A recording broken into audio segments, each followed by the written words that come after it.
संसद में कथित तौर पर हुए संतों के अपमान से समाजवादी पार्टी खुद को अलग करने की कोशिश में जुट गई है, या फिर पार्टी के महासचिव रामगोपाल यादव पार्टी के राष्ट्रीय अध्यक्ष की सियासी लाइन के अपोजिट चल रहे हैं। दरअसल कल तक जो बीजेपी राम मंदिर चढ़ावा चोरी के मामले में बैकफुट पर नजर आ रही थी, उस बीजेपी को घर बैठे विपक्ष ने मुद्दा दे दिया है। संसद परिसर में आपने देखा होगा, निर्दलीय सांसद पप्पू यादव ने संत के भेष में जो ड्रामा किया उसे और उस नाटक में राहुल गांधी समेत कांग्रेस सपा के कई सांसदों ने हिस्सा लिया, जिसे देखकर बीजेपी भड़क गई। वीएचपी ने मोर्चा संभाला और साधु संतों ने तीखी प्रतिक्रिया दी। कांग्रेस ने संसद परिसर में हुए कथित ड्रामे को जायज ठहराने के लिए पूरा जोर लगा दिया। पवन खेड़ा तो अनिल मिश्रा की भगवा रंग के कपड़ों में फोटो भी ढूंढ कर निकाल लाए, लेकिन अब रामगोपाल यादव ने कुछ ऐसा कह दिया है जिसको लेकर कांग्रेस समाजवादी पार्टी के रिश्तों पर फिर से सवाल खड़े होने लगे। और बड़ी खबर से जुड़ी हुई आपको बताते हैं, संसद में संत के भेष में प्रदर्शन पर रामगोपाल यादव बोले, संसद परिसर में जो हुआ वो गलत था। राम मंदिर में चोरी से संतों का कोई वास्ता नहीं है, रामगोपाल यादव ने कहा है। ऐसे में अब सवाल उठ रहा है कि इस मामले पर समाजवादी पार्टी का स्टैंड है क्या? ये वो गलत था, क्योंकि जो राम मंदिर में चोरी हुई है उससे संतों का कोई वास्ता नहीं, तो बेसिकली गलत चीज थी, होना नहीं चाहिए था। ये वो गलत था, क्योंकि जो राम मंदिर में चोरी हुई है उससे संतों का कोई वास्ता नहीं, तो बेसिकली गलत चीज थी, होना नहीं चाहिए था। तो सवाल उठने लाजमी है, समाजवादी पार्टी 2027 विधानसभा चुनाव के मद्देनजर क्या इस पूरे विवाद से पल्ला झाड़ना चाहती है, या फिर इशारों में कांग्रेस को हिंट दिया जा रहा है कि 2027 में हमारी चलेगी, नहीं तो रास्ते अलग समझिए, या फिर रामगोपाल यादव पार्टी लाइन के अगेंस्ट जाकर इस तरह के बयान दे रहे हैं। सवाल कई सारे हैं। ज्यादा जानकारी के लिए हम अपने सहयोगी का रुख करेंगे, लेकिन उससे पहले आपको बड़ी खबर और इससे जुड़ी हुई बता दें, जिसमें पप्पू यादव ने जिस तरीके से संसद परिसर में ये भेष धरकर उन्होंने जो ड्रामा किया था, उसको लेकर बीजेपी तो हमलावर है ही। हालांकि आज ही अखिलेश यादव ने पप्पू यादव की तारीफ की थी और उन पर हुए हमले को लेकर पोस्ट किया, लेकिन जहां से इस पूरे विवाद की जड़ शुरू हुई उसे ही रामगोपाल यादव ने गलत बता दिया। दरअसल अखिलेश यादव ने अपने सोशल मीडिया अकाउंट से पोस्ट किया था, जिसमें उन्होंने लिखा था कि हिंसा हार के डर से जन्म लेती है, बीजेपी हताश है और इसलिए देश के बच्चों के बाद अब सांसद तक पर प्राण घातक हमले करवा रही है। उनकी प्रेस कॉन्फ्रेंस में हमलावर के चाकू लेकर पहुंचने की घटना बेहद गंभीर मामला है और माननीय सांसद की सुरक्षा में लगे सरकारी महकमे की भारी चूक हो, जांच होनी चाहिए। जनप्रिय सांसद श्री पप्पू यादव जी की लोकप्रियता बीजेपी पचा नहीं पा रही, क्योंकि बीजेपी अपने कुकृत्यों की वजह से हर तरह से बदनाम है। माननीय लोकसभा अध्यक्ष संज्ञान लें, श्री पप्पू यादव जी सदैव यूं ही सक्रिय रहे। इस तरह का पोस्ट अखिलेश यादव ने किया है। अब अपडेट इस मामले पर यह है कि पप्पू यादव पर हुए हमले के मामले में दिल्ली पुलिस ने एफआईआर दर्ज कर ली है। आरोपियों के खिलाफ बीएनएस की कई धाराओं में केस दर्ज किया गया। दरअसल मीडिया से बातचीत के दौरान एक शख्स ने संतों के अपमान को लेकर पप्पू यादव से सवाल पूछा, तो दोनों के बीच बहस हो गई और सवाल पूछने वाला शख्स आपे से बाहर हो गया और देखते ही देखते पप्पू यादव पर चप्पल फेंक दी। उसके बाद पप्पू यादव के समर्थकों ने आरोपियों को जमकर पीटा। वहीं इस मामले पर पप्पू यादव ने नवभारत से क्या कुछ कहा, वो भी आपको सुनवाती हूँ। सर ये बताइए, किस तरीके से और किन लोगों ने आपके ऊपर हमला किया? सर सब तो थे ही ना। आज जनता नहीं होती मैं बोल नहीं पाऊंगा सर। आज जनता नहीं होती तो हम नहीं बचते।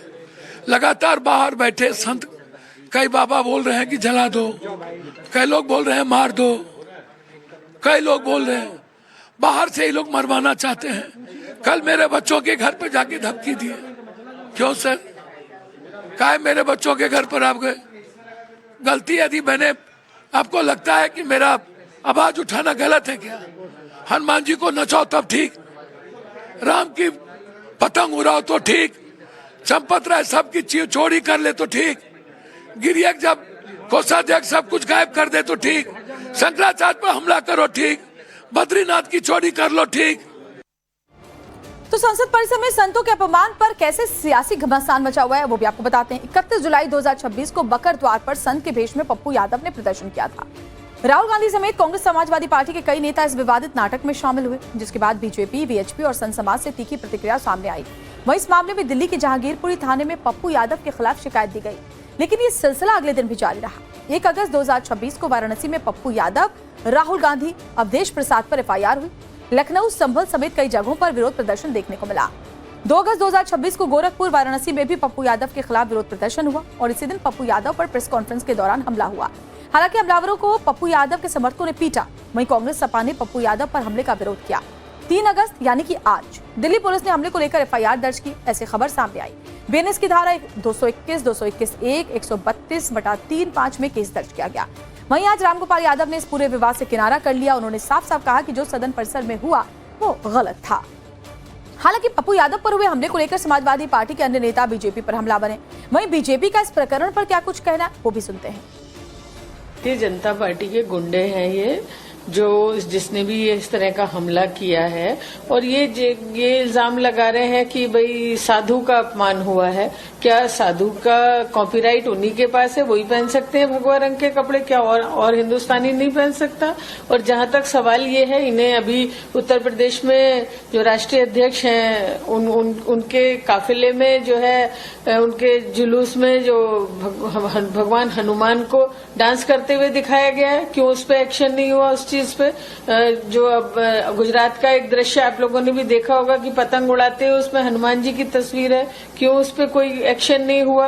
अगर पप्पू यादव बैठेंगे, कोई और सांसद बैठेंगे तो उन पर मुकदमा लिखा जाएगा। हालांकि वो मेरी पार्टी के नहीं है, लेकिन उसूल की बात है कि इस तरह से दमनकारी नीति से, अहंकार से सबको दबाएंगे, छात्रों को बोलने नहीं देंगे। देखिए, ये बड़ा आवश्यक है कि हमें साधु संतों का, और हमारी एक विरासत है, हमारा एक परंपरा है, हमारी एक पहचान है, और अपराध ये सब है, लेकिन एक सिंबॉलिक रूप से भारत के साधु संतों को इस प्रकार से उपहास करना, ये एक प्रकार से पूरे समाज का, और खास करके हिंदू धर्म में विश्वास रखने वाले और आस्था रखने वाले, मुझे लगता है कि ये बिल्कुल अनुचित था, और स्वाभाविक रूप से एक बड़े समाज का उस पर एक ठेस पहुंचा है।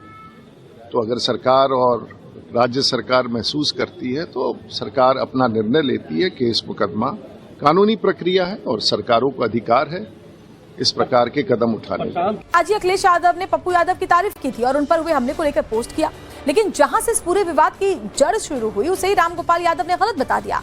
दरअसल अखिलेश यादव ने अपने सोशल मीडिया अकाउंट से पोस्ट किया था, जिसमें उन्होंने लिखा था कि हिंसा हार के डर से जन्म लेती है, बीजेपी हताश है और इसलिए देश के बच्चों के बाद अब सांसद तक पर प्राण घातक हमले करवा रही है। उनकी प्रेस कॉन्फ्रेंस में एक हमलावर के चाकू लेकर पहुंचने की घटना बेहद गंभीर मामला है और माननीय सांसद की सुरक्षा में लगे सरकारी महकमे की भारी चूक हो, जांच होनी चाहिए। जनप्रिय सांसद श्री पप्पू यादव जी की लोकप्रियता बीजेपी पचा नहीं पा रही, क्योंकि बीजेपी अपने कुकृत्यों की वजह से हर तरह से बदनाम है। माननीय लोकसभा अध्यक्ष संज्ञान लें, श्री पप्पू यादव जी सदैव यूं ही सक्रिय रहें। इस तरह का पोस्ट अखिलेश यादव ने किया है। अब अपडेट इस मामले पर यह है कि पप्पू यादव पर हुए हमले के मामले में दिल्ली पुलिस ने एफआईआर दर्ज कर ली है। आरोपियों के खिलाफ बीएनएस की कई धाराओं में केस दर्ज किया गया। दरअसल मीडिया से बातचीत के दौरान एक शख्स ने संतों के अपमान को लेकर पप्पू यादव से सवाल पूछा, तो दोनों के बीच बहस हो गई और सवाल पूछने वाला शख्स आपे से बाहर हो गया और देखते ही देखते पप्पू यादव पर चप्पल फेंक दी। उसके बाद पप्पू यादव के समर्थकों ने आरोपियों को जमकर पीटा। वहीं इस मामले पर पप्पू यादव ने नवभारत से क्या कुछ कहा वो भी आपको सुनवाती हूँ। सर ये बताइए किस तरीके से और किन लोगों ने आपके ऊपर हमला किया? सर सब तो थे ही ना, आज जनता नहीं होती मैं बोल नहीं पाऊंगा सर। आज जनता नहीं होती तो हम नहीं बचते।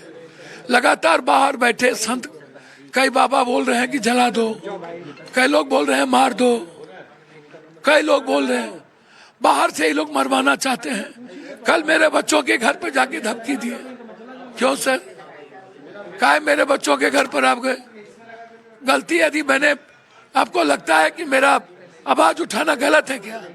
हनुमान जी को नचाओ तब ठीक, राम की पतंग उड़ाओ तो ठीक, चंपत राय सबकी चोरी कर ले तो ठीक, गिरियक जब कोषाध्यक्ष सब कुछ गायब कर दे तो ठीक, शंकराचार्य पर हमला करो ठीक, बद्रीनाथ की चोरी कर लो ठीक।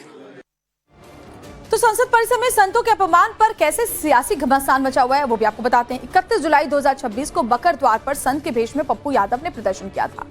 राहुल गांधी समेत कांग्रेस समाजवादी पार्टी के कई नेता इस विवादित नाटक में शामिल हुए, जिसके बाद बीजेपी, वीएचपी और संत समाज से तीखी प्रतिक्रिया सामने आई। वहीं इस मामले में दिल्ली के जहांगीरपुरी थाने में पप्पू यादव के खिलाफ शिकायत दी गई।